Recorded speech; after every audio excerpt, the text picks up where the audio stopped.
I'm here to defend my president. وانا اقصد كده فعلا. انا لو اتحطيت في اي موقف انا اكيد هبقى موجود عشان احمي بلدي وعشان احمي رئيسي وعشان احمي حكومتي.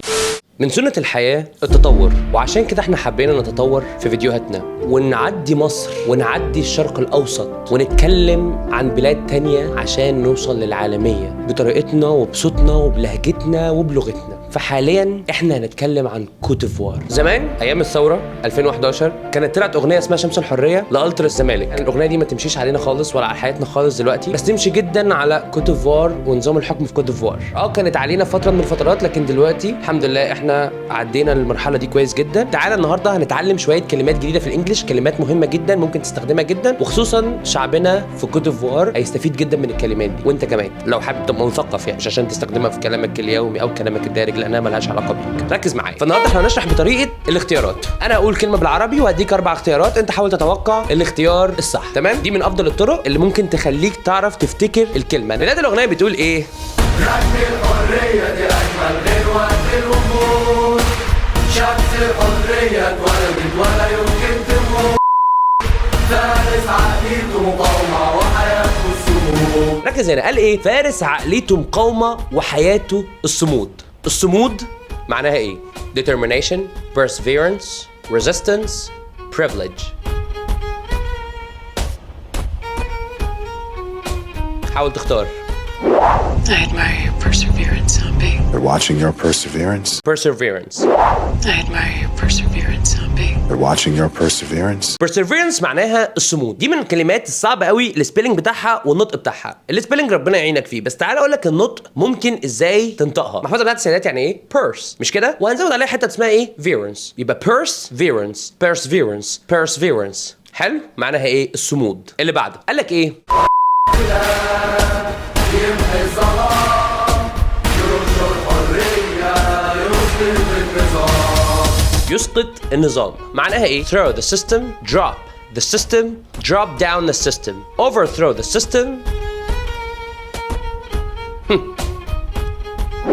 I can overthrow him. I could so overthrow you. overthrow the system. صح. I can overthrow him. I could so overthrow you. overthrow the system معناها ايه؟ يسقط النظام. سهله وجميله ومصطلح جديد اتعلمناه. بس في حاجه، لو انا عايز اقول يسقط حكم السودان، او تسقط حاجه، اللي هو الشعارات دي، ازاي ممكن تترجم الشعار ده؟ بيبدا بايه؟ down with. يعني انا مثلا عايز اقول يسقط مولتو، down with مولتو. تسقط down with Israel. down with دي ملهاش معنى حرفي، ولكن على بعضها هو اسم الشعار كده، اللي هو يسقط حاجه. لكن يسقط النظام بشكل عام لو انت عايز تستخدمها في جمله مش شعارات، لو استخدمها في جمله عاديه اسمها ايه؟ overthrow the system. overthrow the system. through اللي هي يرمي حاجه، قبلها بتحط over وتلزقهم في بعض، وبعد كده ايه؟ the system. السيستم هنا معناه النظام اللي هو عادي، والنظام اللي هو نظام الحكم في كوت ديفوار. ركز في دي قوي عشان بحبها بقى. اللي بعده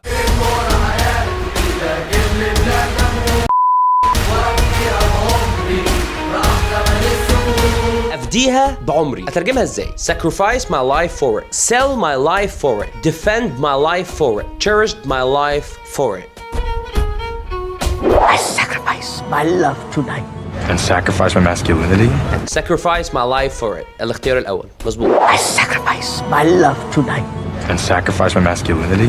ركز بقى هنا، هشرح لك حاجة لذيذة قوي. دايما واحنا بنتكلم بالعربي بنقول ايه؟ يضحي بيه، يضحي وبعدين حرف جر بيه، يضحي بحياته، يضحي بفلوسه، يضحي بوقته، مش كده؟ sacrifice على بعضها معناها يضحي بيه. يعني في ناس وهي بتتكلم بترجم ترجمة حرفية، لو هي عارفة معنى كلمة sacrifice ان هي معناها يضحي، يقول لك ايه؟ sacrifice with, I will sacrifice with my life, I will sacrifice with. لا، ما تقولش كده، قول sacrifice my life على طول. مش معناها يضحي حياته، لا، معناها يضحي بيه حياته. عاملة زي كلمة defend. يعني مثلا عايز اقول ايه؟ I'm here to defend my president. وانا اقصد كده فعلا. انا لو اتحطيت في اي موقف انا اكيد هبقى موجود عشان احمي بلدي وعشان احمي رئيسي وعشان احمي حكومتي. فانا لو اتحطيت في موقف زي ده هقول I'm here to defend my president. بدافع عن، انا هنا موجود عشان ادافع عن رئيسي، عن حكومتي، عن بلدي. عايز اقول لك ايه معناه يدافع عن؟ معناها ايه؟ defend على بعضها. تمام؟ sacrifice برضو نفس الفكره. فsacrifice my life يضحي بحياته. اوكي؟ اللي بعده الثورة. revelation, relevance, resistance, revolution. Industrial Revolution. It's war and revolution. صح. revolution. Industrial Revolution. Into armed revolution. revolution معناها الثورة، زي مثلا ايه the 25 January revolution، ثورة 25 يناير. عادي احنا معترفين بالثورة مش كده؟ ذكرى ثورة 25 من يناير، تلك الثورة التي قادها شباب مخلصون. اللي بعده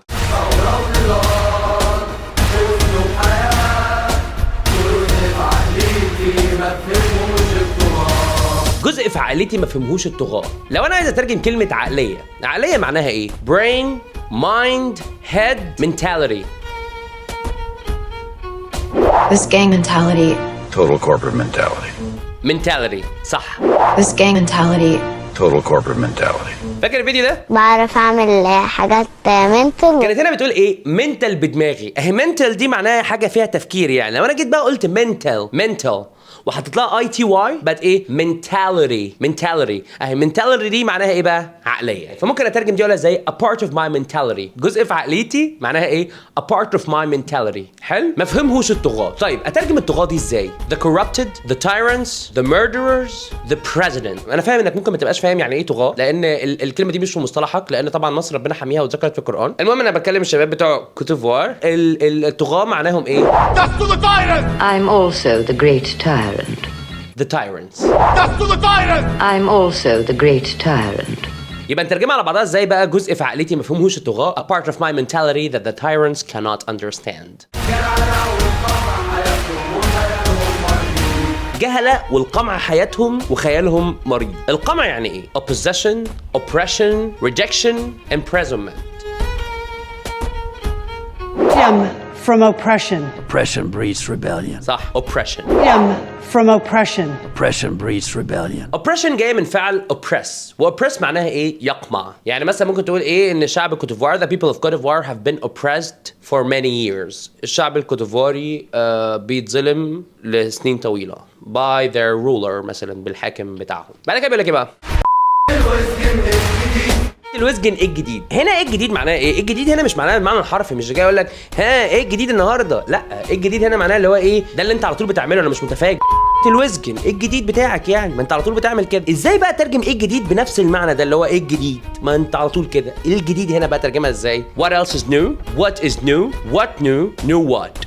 لاحظ الجديد مش بنطقها نيو، بنطقها ازاي؟ نو زي الفيديو ده. New opportunities, new schools, just new. بالظبط. I have a new phone. انا عندي موبايل جديد مثلا، فاسمها نيو. ايه الاجابه الصح؟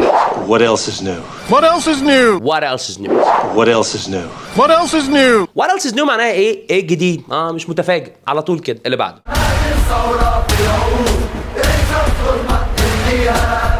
دي جت بالغلط، دي ما اقصدش، اسف بالغلط.